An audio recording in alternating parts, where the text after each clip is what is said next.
6 kilometros desde City Hall para na Costa Este, aquí local el barrio del Mampang, donde queda bien famoso este tiempo en entero mundo.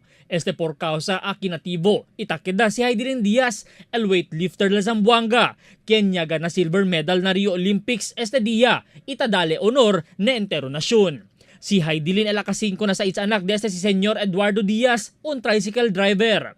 Ya alcanza pa el news team con el malo tricycle de su tata, pero bien alegre sintaw na antes Jim di Heidelin. En alegre ka yo. En alegre. No hay gani ando man dia tricycle nanti aga. Por kata kana leo.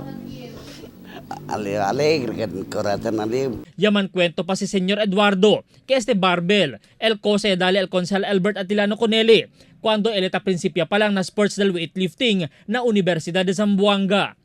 Antes él mga su primo di suyo, ya liba con él alza barber.